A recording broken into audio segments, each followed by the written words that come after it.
अस्सलामुअलैकुम class, this is me Ghulam Nabi, your biology teacher. Okay dear students, आज जो topic start करने जा रहे हैं chapter number 3 cells and subcellular organelles. उसके अंदर डियर स्टूडेंट्स हमने पढ़ा था सेल थ्योरी के बारे में और उसकी हिस्ट्री पढ़ी थी और उसके पोस्टुलेट्स पढ़े थे।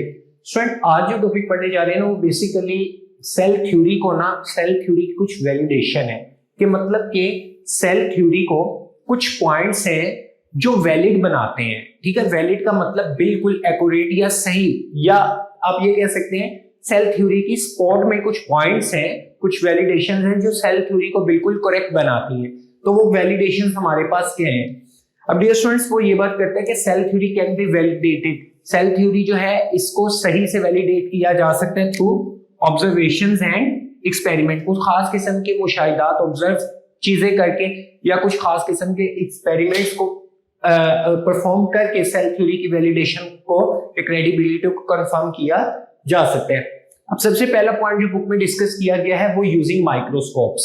अब वो कह रहे हैं कि माइक्रोस्कोप्स को यूज करके किस तरह से सेल थ्योरी की वैलिडिटी बताई जा सकती है।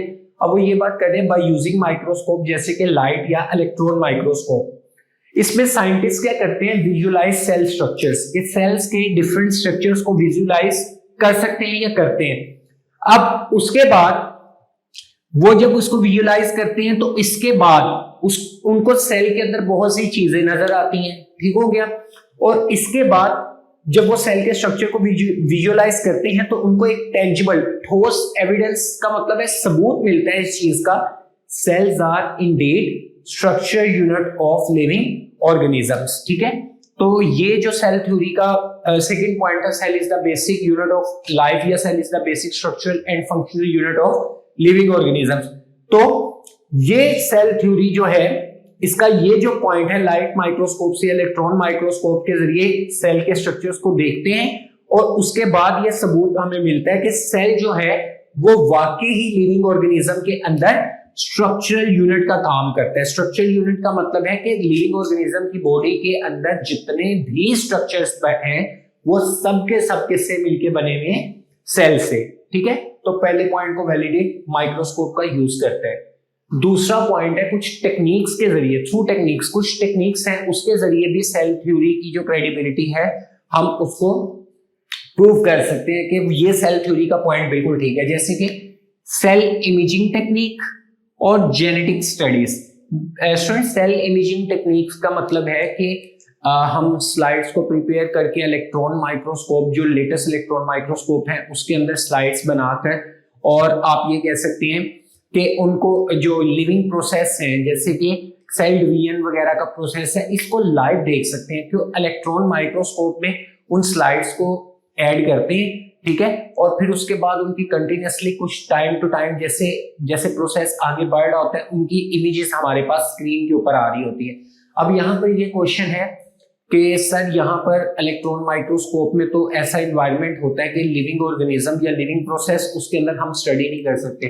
तो बेसिकली इलेक्ट्रॉन माइक्रोस्कोप के अंदर भी कुछ ऐसी इन्वायरमेंट प्रोवाइड कर दी जाती है कि हम लिविंग जो भी प्रोसेस है, जैसे कि कोई रिप्रोडक्शन का प्रोसेस या डिवीजन का प्रोसेस है, इसको लाइव देख सकते हैं। ठीक है, लेकिन वो स्पेसिफिक इन्वायरमेंट का प्रोवाइड करना वो जरूरी है।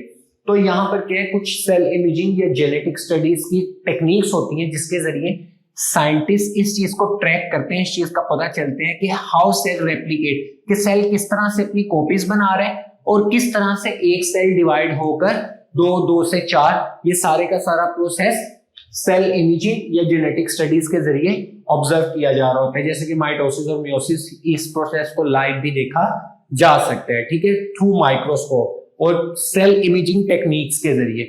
अब वो ये बात कर रहे हैं कि ये जो टेक्निक्स हैं, ये दोनों टाइप की जो टेक्निक्स हैं, ये इस चीज को वैलिडेट करती हैं। जैसे कि हमने सेल थ्योरी का एक प्रिंसिपल पढ़ा था, third principle, that all cells arise from pre existing cell. तो इसके अंदर क्या, और अगर आप माइटोसिस का फिनोमेना सेल इमेजिंग के जरिए देख रहे हैं तो उसमें यही होगा, एक सेल डिवाइड होगा तो दो सेल्स के अंदर डिवाइड हो जाएगा, तो ये जो न्यू सेल्स बने हैं ये प्रीवियस वाले की प्री एग्जिस्टिंग सेल की डिवीजन से ही बन रहे हैं।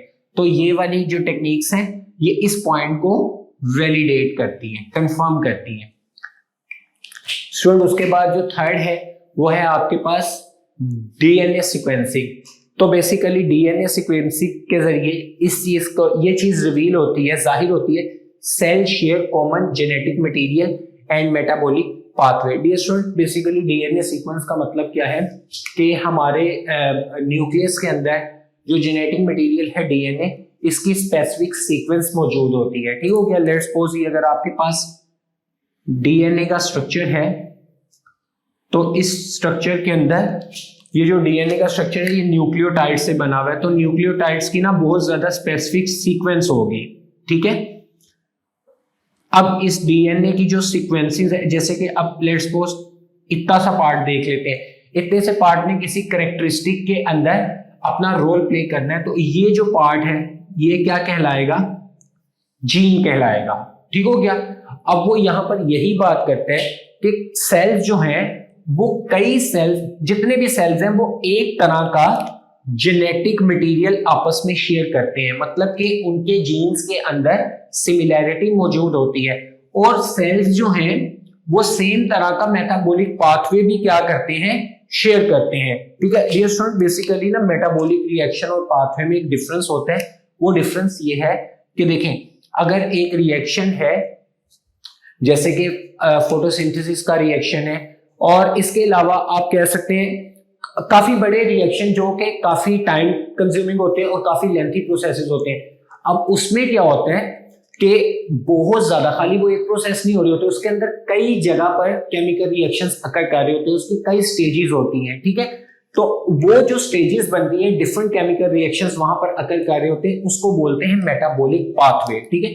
लेट्स सपोज ये एक आप कह सकते हैं सबस्ट्रेट है, यहां से एक प्रोडक्ट बननी है जी डी। ठीक है। ये प्रोडक्ट है, तो ए डायरेक्ट डी में कन्वर्ट नहीं होता डियर स्टूडेंट्स, सबसे पहले बी में, बी सी में और फिर डी में। ठीक है। तो ये ए सबस्ट्रेट था, डी प्रोडक्ट बनी। ठीक है। तो ये सारे का सारा एक केमिकल रिएक्शन नहीं है, इसके अंदर ए पहले कन्वर्ट हुआ बी में, बी सी में और सी डी में। ठीक है। तो ये एक मेटाबॉलिक पाथवे है जिसके अंदर केमिकल रिएक्शन चेन्स की सूरत में चलते हैं। ठीक है। तो बहुत ज्यादा cells genetic material same share करते हैं, मेटाबॉलिक पाथवे सेम शेयर करते हैं। इस पॉइंट से हमें ये चीज समझ में आती है, रीइंफोर्सिंग द नोशन, ये इस तस्वुर को रीइंफोर्स करता है या वैलिडेट करता है कि cell is the fundamental unit of life, जो कि हमारा क्या था? पहला पॉइंट था कि सेल जो है वो क्या है? लाइफ का फंडामेंटल यूनिट है। कि अगर हमारी बॉडी के अंदर कोई प्रोसेस हो रहा है, ठीक हो गया, तो उसके अंदर वो प्रोसेस किस वजह से हो रहा है? क्योंकि उसके अंदर तमाम सेल्स मिलके उस प्रोसेस को कैरी आउट करवाने में हेल्प कर रहे हैं। तो वो सारे के सारे जो आपके पास सेल्स है वो उसी प्रोसेस को कैसे करवा सकते हैं? क्यों? क्योंकि उनके अंदर सेम क्या चीज हो सकती है? जेनेटिक मटेरियल कॉमन होता है और मेटाबॉलिक पाथवे वो सेम ही शेयर कर रहे होते हैं। इस वजह से वो तमाम सेल मिलके वो एक खास किस्म का प्रोसेस कैरी आउट करवाने में अपना रोल प्ले कर रहे होते हैं। तो इसका मतलब है कि सारे सेल्स मिलकर वो काम करते हैं। तो इसका मतलब जो हमारा लिविंग ऑर्गेनिज्म का या लाइफ का कोई भी प्रोसेस है उसका फंडामेंटल यूनिट कौन हुआ? सेल। स्टूडेंट, लास्ट में एक्सपेरिमेंट्स के जरिए भी सेल थ्योरी को कुछ वैलिडेट किया जा सकता है, जैसे कि कल्चर स्टडीज है और टिश्यू इंजीनियरिंग है। कल्चर स्टडीज का मतलब है कि जैसे कि कोई भी लिविंग सेल है उसको ले लिया और उसको ऐसा एनवायरनमेंट लेबोरेटरी में प्रोवाइड किया कि वहां पर उसकी ग्रोथ या डिवीजन हो जाए, ये कल्चर स्टडीज है। और इसी तरह टिश्यू इंजीनियरिंग या जेनेटिक इंजीनियरिंग भी इसको कहा जा सकता है। इसमें स्पेसिफिक किस्म का टिश्यू बॉडी से निकाल लिया जाता है, ठीक है, और उसको ऐसे एनवायरनमेंट में या लेबोरेटरी में आप कह सकते हैं ऐसा सूटेबल इन्वायरमेंट और कंडीशंस प्रोवाइड की जाती हैं कि वो ग्रो करके एक न्यू ऑर्गेनिज्म बन जाता है। तो बेसिकली इस तरह की जो एक्सपेरिमेंटिंग टेक्निक्स हैं ये वैलिडेट करती हैं सेल थ्योरी को बाय डेमोन्स्ट्रेटिंग। सेल थ्योरी को डेमोन्स्ट्रेट कैसे करती हैं? जैसे कि इसके अंदर सेलुलर ग्रोथ होगी, ठीक हो गया।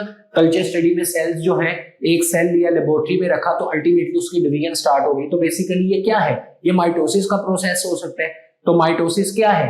Basically new cells derive from the division of pre existing cell. तो ये सेल थ्योरी को ही वैलिडेट कर रहा है। उसके बाद डिफरेंशिएशन का मतलब क्या है? डिफरेंशिएशन का मतलब होता है कि एक सेल का या सेल के स्पेसिफिक टाइप का स्पेसिफिक फंक्शन परफॉर्म करना या कुछ सिमिलर सेल्स का या सेल्स के स्ट्रक्चर्स का एक खास किस्म के बॉडी पार्ट के अंदर ट्रांसफॉर्म हो जाना है, उसको बोलते हैं डिफरेंशिएशन का प्रोसेस। ठीक है, और लास्ट में कौन सा जो प्रोसेस आ जाएगा, रिप्रोडक्शन का प्रोसेस। तो रिप्रोडक्शन में भी क्या हो रहा होता है, न्यू लिविंग ऑर्गेनिज्म जो है वो प्रोड्यूस हो रहे होते हैं, तो प्रोसेस उसमें भी वही हो सकता है, माइटोसिस या मियोसिस। तो बेसिकली उसमें डिवीजन होगी, न्यू सेल्स बनेंगे from the division of pre existing cell.